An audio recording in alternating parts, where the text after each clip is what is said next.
When I was first told that I had to move, I refused to talk to my parents about it until we actually physically moved here because I was so upset that I was going to have to leave everyone behind.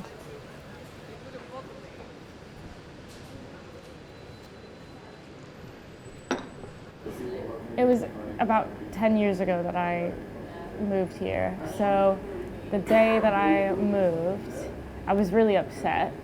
I was excited because it was a new country, but I was also upset because it felt like, oh, this is like permanent now. It's not just an idea that we're going to move here.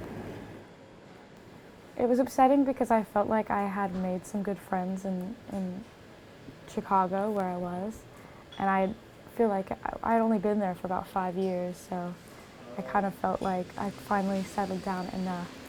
Now I was already being uprooted again.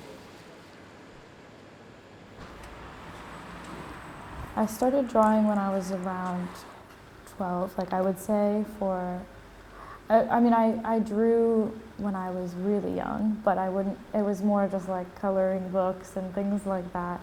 And then when I was 12, that was when I started getting serious about it. London's really a great city for artists because we have so many different art shops at our disposal. So come along. Actually, looking at these brushes, there's quite a big variety of them.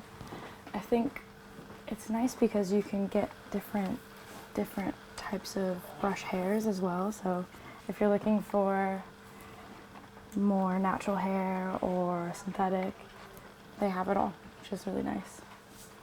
I'm thinking about picking up maybe a few oil paints. I like the reds over here. They're really rich and the opacity is nice.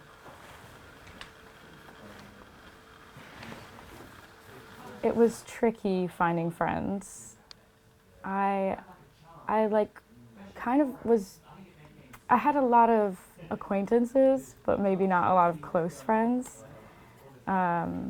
Just because it's just tricky at that age, you know. Unfortunately, there was a science teacher that kind of created a worse environment because he encouraged the other kids' bad behavior. So he would make some comments about my intelligence because of where I came from, which was very confusing at the time. I used my art a lot as, I wouldn't say like a therapy, but it is a way of processing my emotions. And so I actually made a piece last year about this time and this person in my life and these friendships that I was lucky enough to have to help me through it, help us all through it, really.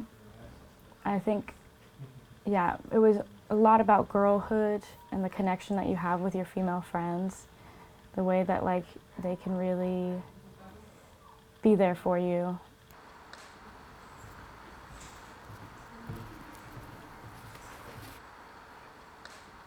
This project originally started because I was reflecting on friendships and particularly girlhood as a theme in artwork. I used my friend for some reference photos. I did some film photography with her, just depicting sort of girlhood, like what it's like going over to your friend's house and, you know, hanging out in their messy bedrooms and, you know, just sort of your connection with your friends. So there's a lot of really lovely photos that I was able to get from that. And then from that, I used them as reference photos for paintings. And this photo in particular reminded me of this point where my friend had passed away. Our friend had passed away. And after the funeral, we all sort of went to our usual spot where we would hang out and get drunk and do all the teenage things that you normally do at the top of this hill. And we were looking out onto the stars and all kind of crying and, you know, consoling each other.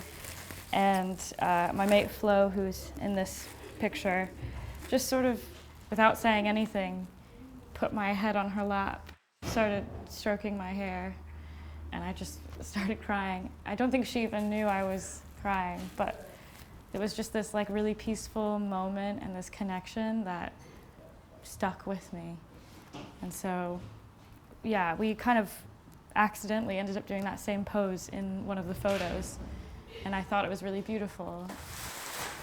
The quote is about London, yeah, and well, also just this age, being 20 or 20-something, and figuring out what you want to do with the rest of your life. That's a really intimidating, sort of daunting task that you have ahead of you. It's exciting, and you have so much freedom, but that can be scary too. After my first year, my grandfather and my grandmother started to get their health declined. And my grandmother had dementia, and suddenly she was repeating all these old stories. And there was something really sad about seeing someone you love and someone who's always been really present in your life start to decline in that way. And so we eventually had to take her to a care home, take both my grandfather and my grandmother there, and clean out their old house, which had been like the setting of so many childhood photos and videos, and I'd known it for my entire life. And so that experience of walking through and seeing like my childhood in all of these drawers and having to pack that away and decide what was like useful anymore, I guess, or what should we take, what should we leave, what should we throw out, was really eye-opening, and it kind of inspired me to start making work around nostalgia and family and like connections like that, because what else like is there that's so important?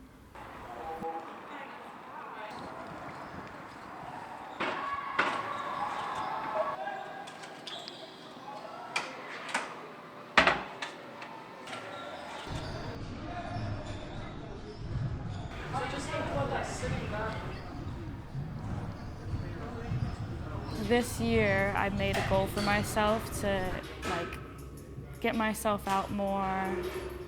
It's easy to hide away in your room, especially when you live in a big city, strangely enough, because the city can seem really isolating at times. It's a big place to be, and you can feel quite small within that. So part of powerlifting for me was actively going out and doing an activity and being surrounded by other people who wanted to feel strong and feel, like they were engaging in something. I feel like I've gained a lot of friends from powerlifting. Since I've been doing it actively for a while now, new people come in and it feels like, oh, it's an easy thing to just come up and make friends with them.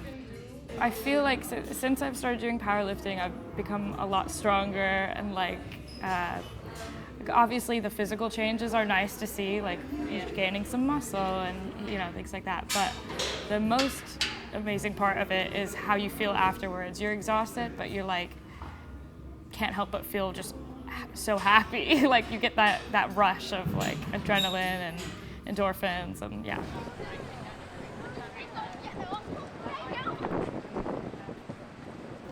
London's intimidating because there's so many opportunities, because it's so big.